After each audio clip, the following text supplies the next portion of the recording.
Muy bien, pues si recordamos la clase pasada donde dimos un pequeño repaso sobre la circulación normal en el adulto, recordemos que cuando la sangre llega hacia las cámaras derechas del corazón, es decir, aurícula y ventrículo derecho, sale eyectada hacia la arteria pulmonar y esta a su vez dirige la sangre hacia los pulmones, donde va a ser finalmente oxigenada. Una vez que la sangre es oxigenada en los pulmones, tiene que regresar a través de las venas pulmonares, que son estas, son dos por cada pulmón, hacia las cavidades izquierdas del corazón, es decir, aurícula y posteriormente ventrículo izquierdo. Una vez que llega al ventrículo izquierdo, esa sangre es eyectada a través de la aorta ascendente y luego el callado de la aorta y para finalmente distribuirse a través de todo el cuerpo. Bueno, en el feto, ¿ok? Vamos a saltarnos un poquito la circulación embrionaria, vamos a pasarnos directo a la circulación fetal. En el feto la circulación cambia un poquito. ¿Por qué debe de cambiar la circulación en la etapa fetal? Una de las principales razones es que recordemos que los pulmones no están funcionando. En este momento los pulmones no están ejerciendo su función de llevar a cabo el intercambio gaseoso, por lo cual la sangre debe de ser redirigida hacia la placenta, donde va a estar llevándose a cabo todas estas funciones. Recordemos que la placenta tiene la función de llevar a cabo el intercambio gaseoso, excreción de algunos desechos, etcétera, etcétera. Todo eso ya lo vimos en el primer parcial. Entonces vamos a hacerle un pequeño zoom y vamos a ver cómo es que se lleva a cabo la circulación fetal. Mira, en este caso, en esta imagen, tenemos lo que es todo el sistema cardiovascular básico de un feto, donde si yo dibujara un fetito, déjame lo pongo aquí, pues estaría algo más o menos así, mira, aquí estarían sus piernitas, ok, las voy a poner así, todo esto es su torso, y acá estaría su cabeza, ¿verdad? Más para arriba. Más o menos a este nivel, ok, déjame lo señalo con el láser, más o menos a este nivel es que encontraríamos el ombligo de este fetito, ¿ok? Es muy importante que recuerdes esto por lo que voy a decir a continuación. Vamos a borrarle todos estos rayones y ahora sí vamos a empezar a hablar de la circulación fetal.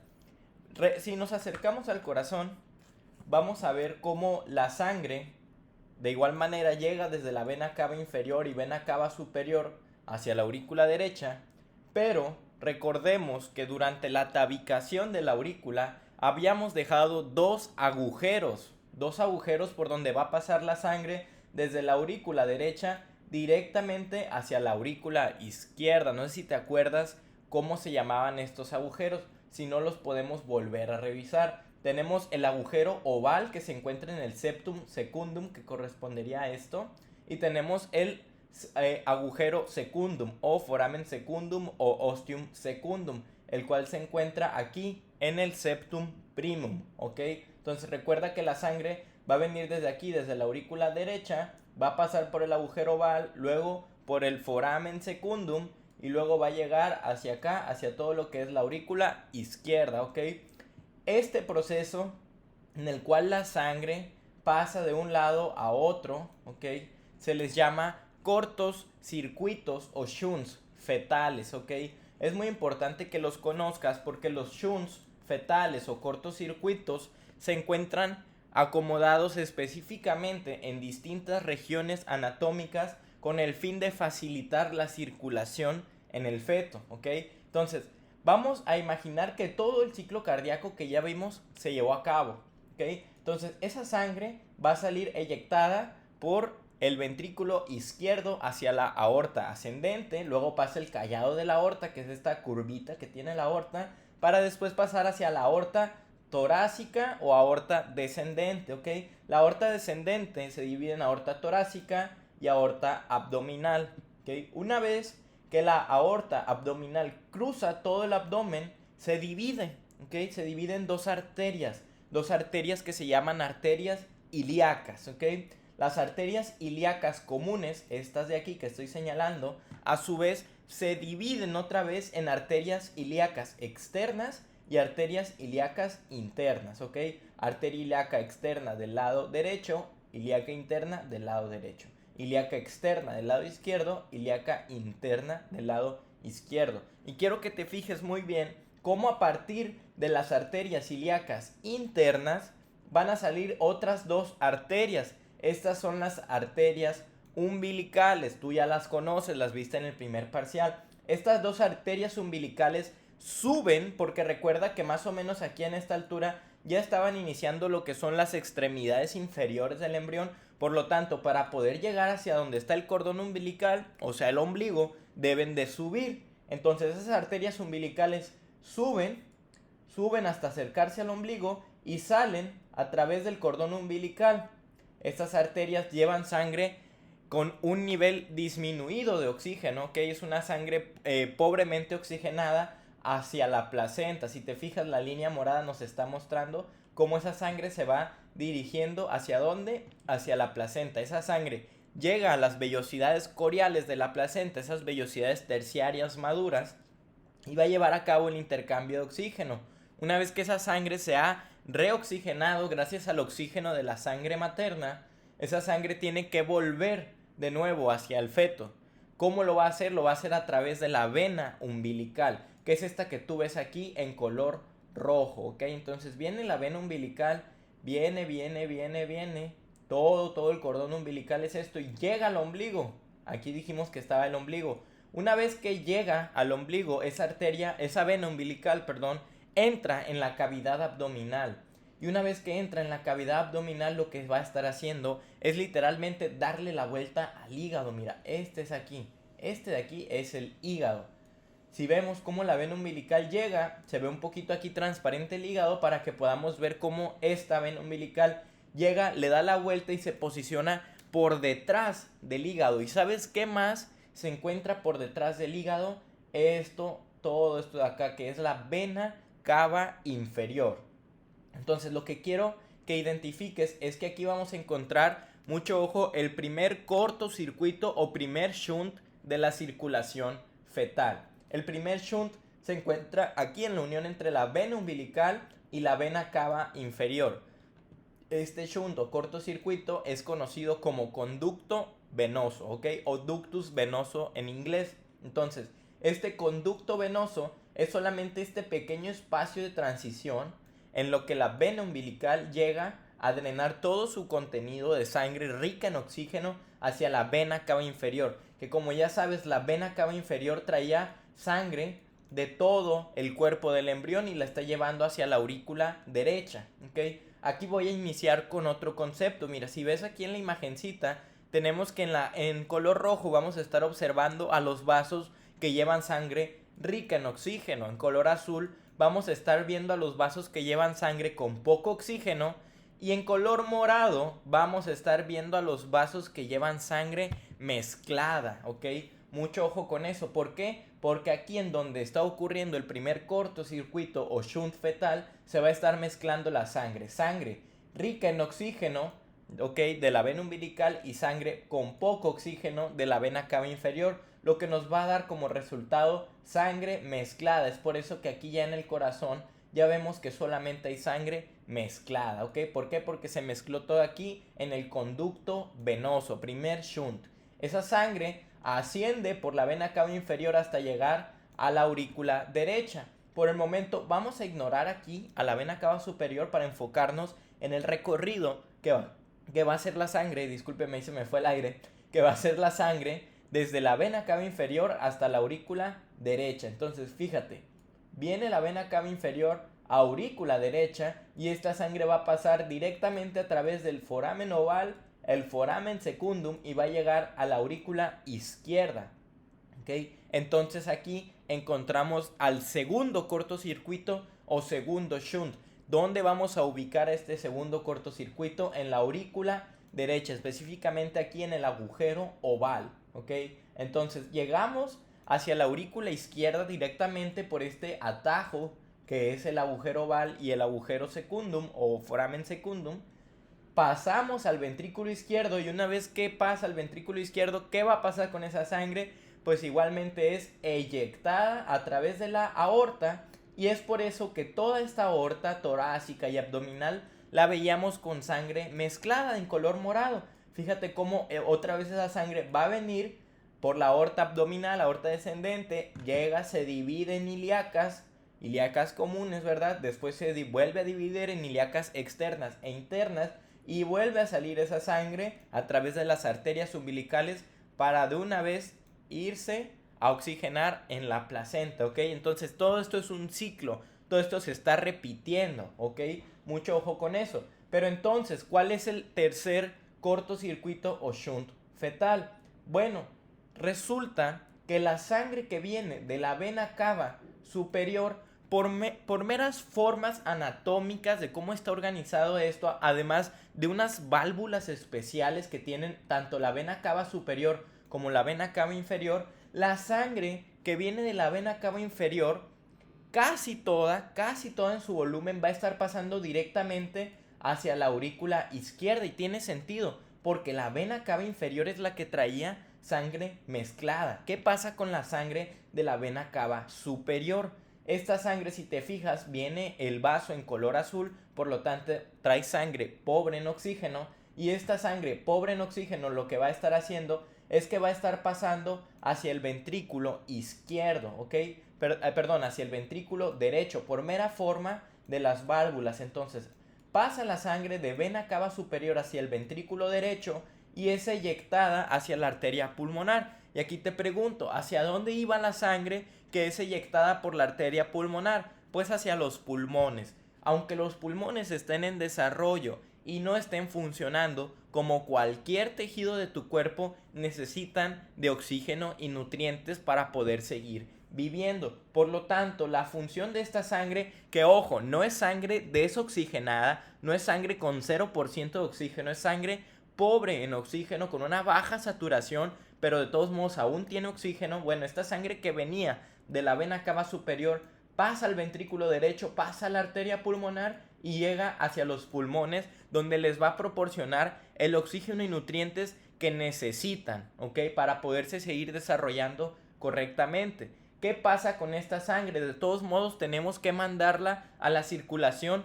a que se esté oxigenando. ¿Cómo vamos a hacerlo? Bueno, vamos a encontrar un tercer atajo de la circulación en el cual la arteria pulmonar va a tener una comunicación con el cayado de la aorta. Es decir, aquí el tronco de la arteria pulmonar tiene una comunicación con este cayado de la aorta. Esta comunicación es un pequeño vasito, que es una pequeña arteria muy chiquita, muy cortita, que se llama conducto arterioso, ¿ok? Entonces, si te fijas, aquí hay una comunicación entre dos arterias, es decir, la aorta y la pulmonar, se llama conducto arterioso. Comunicación entre dos arterias.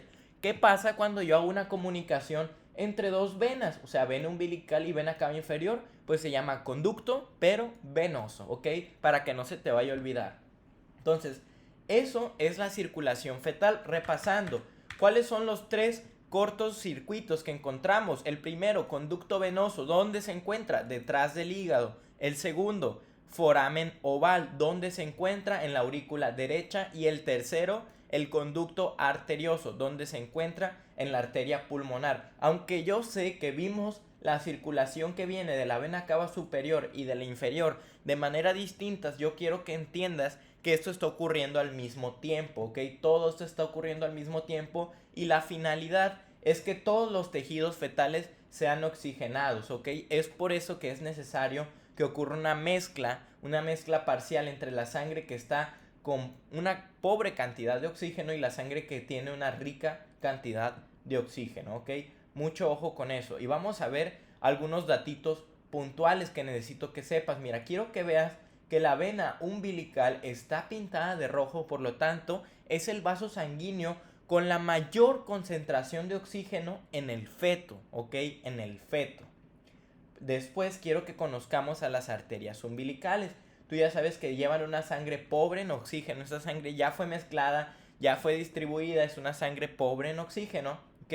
Quiero que recuerdes que el conducto venoso, específicamente este, se encuentra detrás del hígado y quiero que por favor recuerdes a cuál vena es, porque acuérdate que hay vena cava superior y vena cava inferior. Recuerda que estamos hablando de la inferior, ¿ok? Y además, otro datito muy puntual es que las arterias umbilicales se originan de las arterias ilíacas y con su apellido, internas, no se te vaya a olvidar. Pero entonces, si esta circulación es normal durante la etapa fetal, ¿cómo es que llega a ser la circulación normal en la etapa adulta, verdad? Donde no hay comunicación entre las cavidades del corazón, donde tampoco hay una comunicación entre las arterias y donde tampoco existe una vena umbilical. Entonces, ¿cómo llegamos a esta etapa? Bueno, resulta que al nacimiento estos shunts o cortocircuitos deben de cerrar. ¿Cómo es que van a estar cerrando estos cortocircuitos al nacimiento? Bueno, vamos a empezar hablando de lo que es el conducto venoso, ¿ok? Y todos los derivados del cordón umbilical. Resulta, no sé si tú hayas visto alguna vez un video de un parto o tengas idea, pero una vez que el bebé nace, el cordón umbilical debe de ser pinzado, ¿ok? Recordemos que la placenta va a ser desprendida del útero de la mamá, por lo tanto, este cordón umbilical debe de ser pinzado, debe de ser ocluido. Al momento de que es ocluido y después lo cortan, pues todos los vasos que se encontraban dentro del cordón umbilical, es decir, las dos arterias y la vena umbilical, deben de obliterar. Recuerda que obliterar es como un sinónimo de que van a degenerar, ¿ok?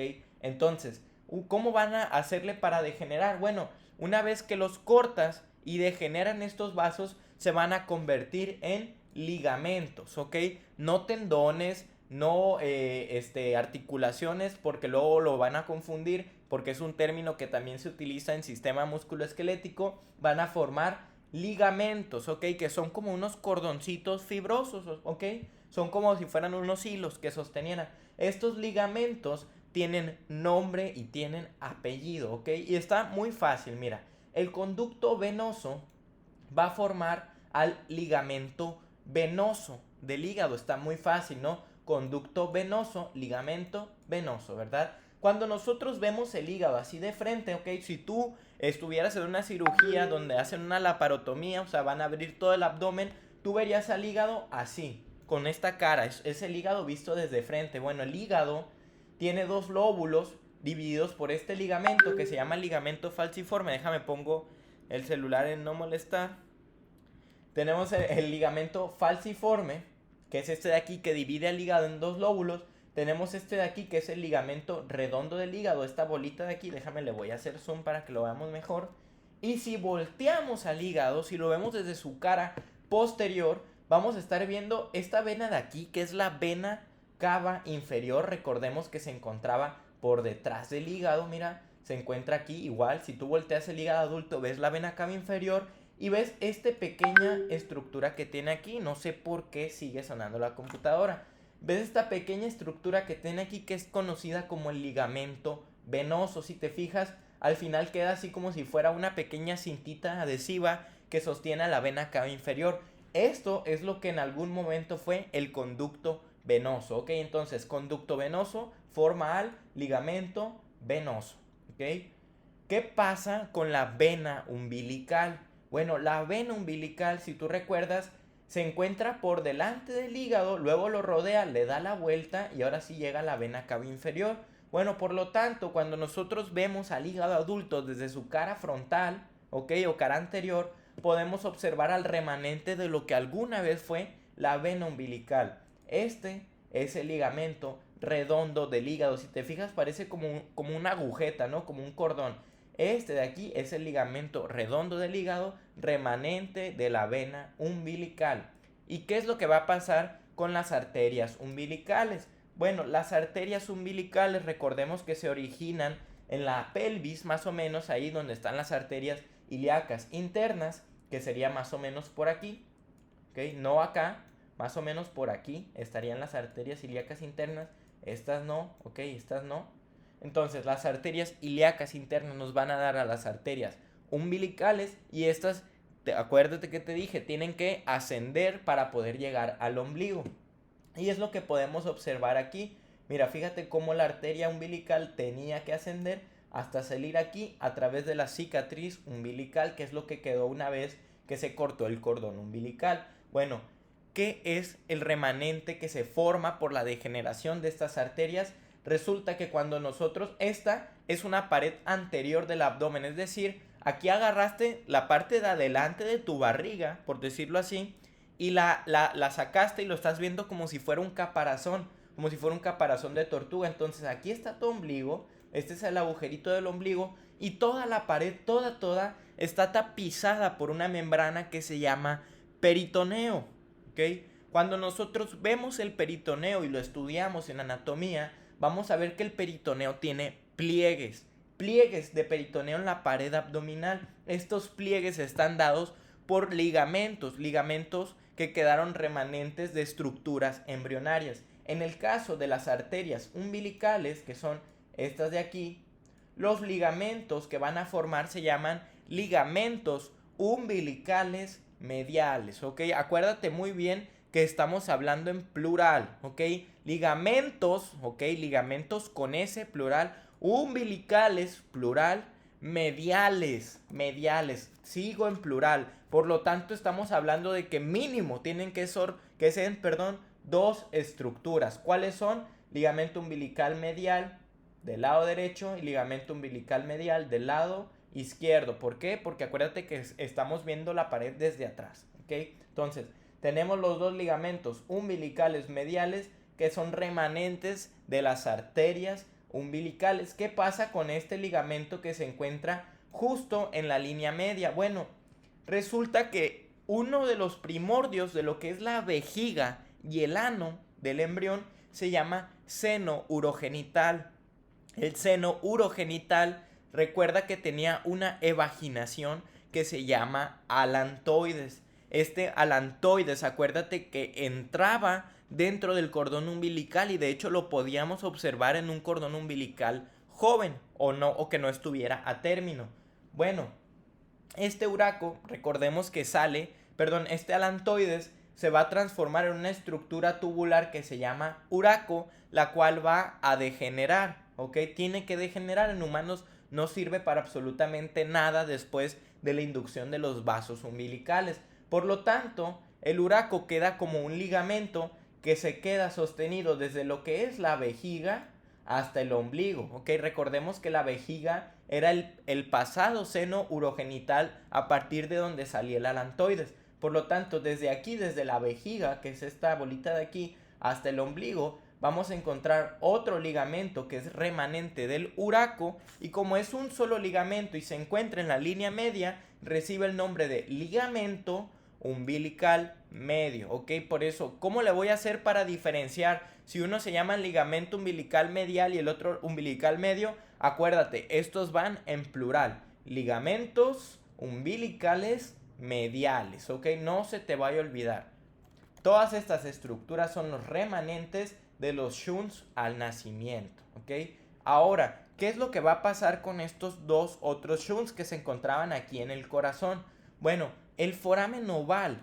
Resulta que la función que tiene, no sé si tú te acuerdas cuando vimos esta clase, que vimos la clase de tabicación de la aurícula, de hecho aquí viene incluso en las notas, yo te dije, el septum primum, o sea, este que está aquí en rojo, es un tabique muy delgadito, como si fuera una membrana, una telita, a diferencia del septum secundum. El septum secundum es un tabique más grueso, ¿ok? Y no tan móvil.